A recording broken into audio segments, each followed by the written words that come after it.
Témoignage. On a la chance d'avoir ce matin Marthe Ndé. Marthe Ndé est une Camerounaise. Elle a vécu l'enfer à Dubaï. Elle a vécu l'enfer à Dubaï. C'est malheureusement le quotidien de beaucoup d'Africaines qui ont fait miroiter un avenir radieux et qui finalement deviennent des esclaves, parfois des esclaves sexuels et vivent dans des conditions terribles. Alors ce matin, elle est avec nous sur le plateau. Âme sensible, bien vouloir vous abstenir. Elle nous fera un témoignage. Je la rejoins tout de suite.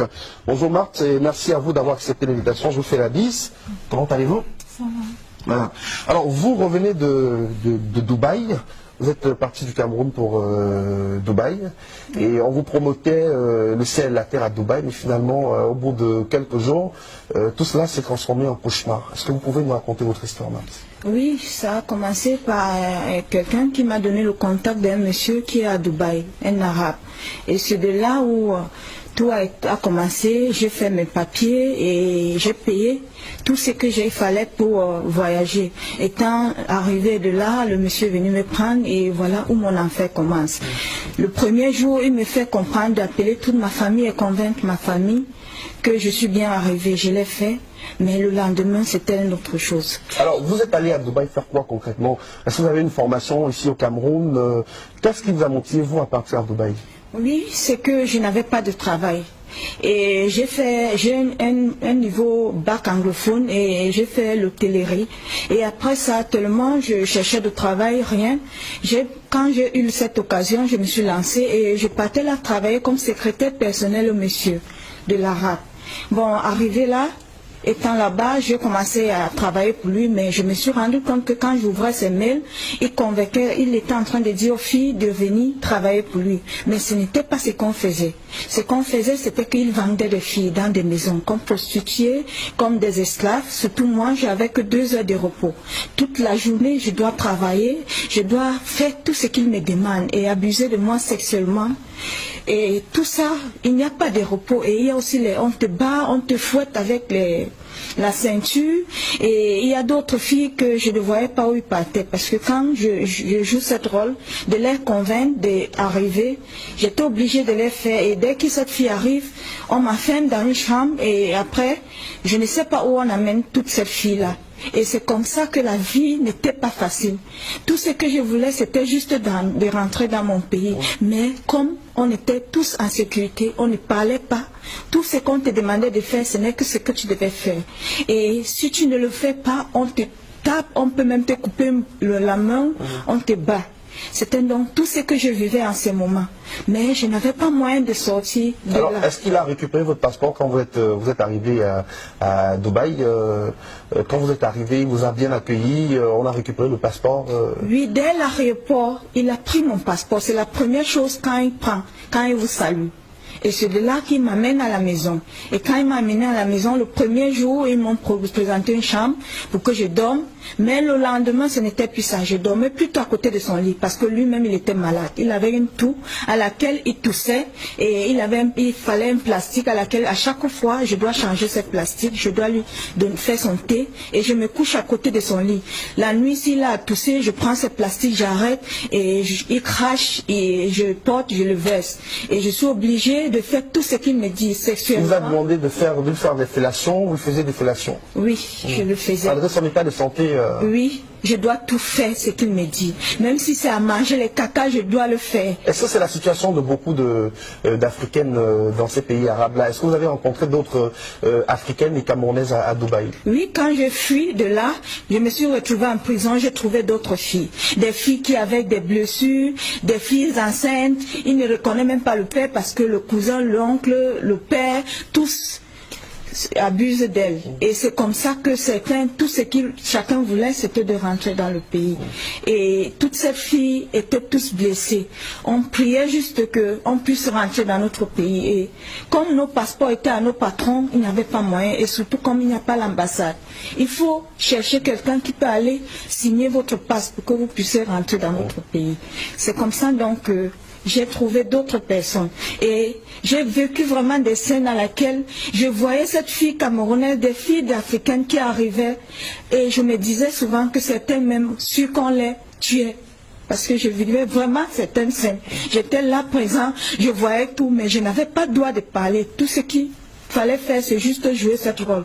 Ou non, moi aussi, je dois mourir. Donc dans cette société arabe-là, il n'y avait aucune considération pour vous, les Africaines, vous étiez totalement maltraitées, exploitées sexuellement. On parle même d'autres filles aussi qui sont obligées de se livrer à la prostitution aussi. Oui, oui, oui. Là, c'est même normal.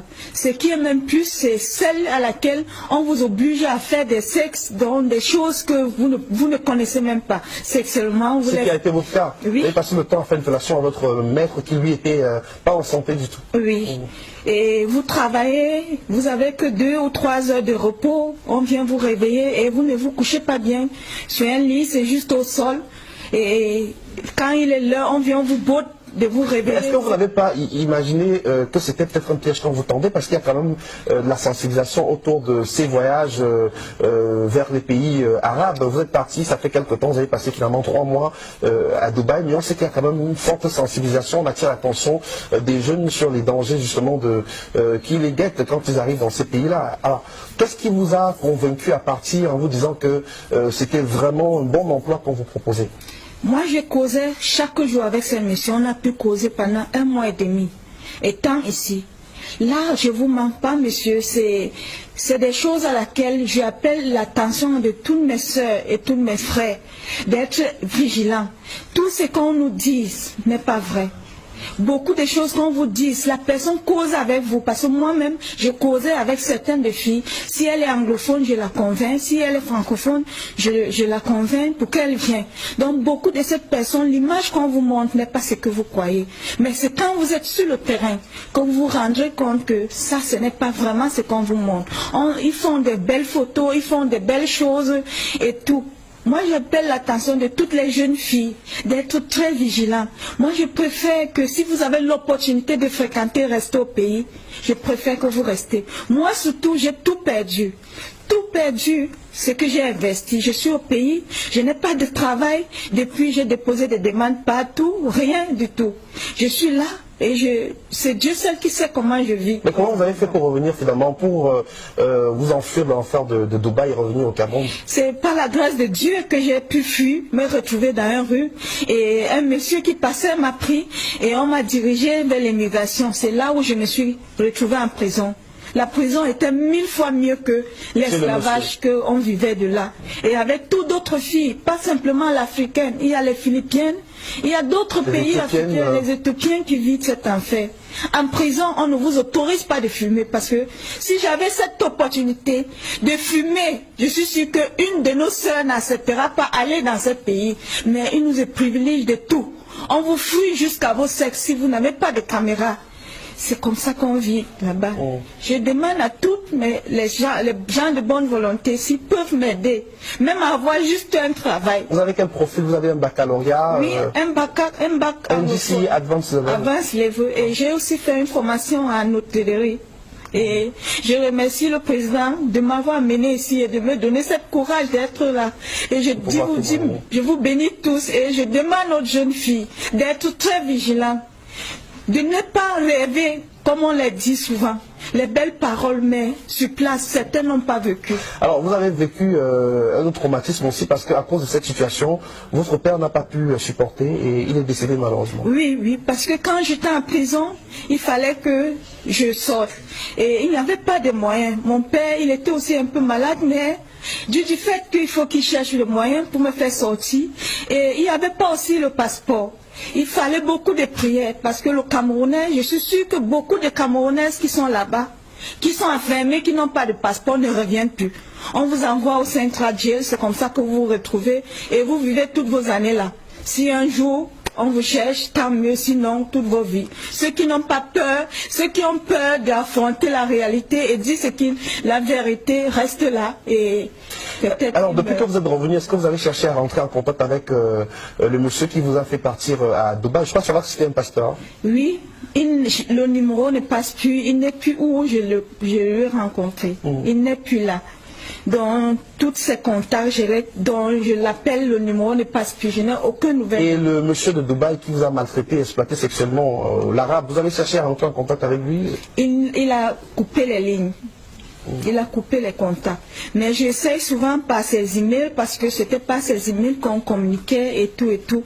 Mais c'est comme si quand il est maintenant très vigilant avec ce qu'il fait. Il y a beaucoup de Camerounaises dans cette situation-là à Dubaï? Oui, il y a beaucoup de Camerounais. Il y a ceux même que j'ai même, comme je causais français et l'arabe ne causait pas français, j'ai essayé de convaincre certaines de ces filles qui causaient l'anglais, un français, de ne pas venir, que ce n'est pas vraiment un vrai rêve. Et certains d'eux ont accepté, certains se sont représentés et j'étais obligée de le faire. C'est tout ce que je pouvais faire pour survivre et rentrer au pays. Merci pour votre témoignage. Restez avec nous sur le plateau, Marthe.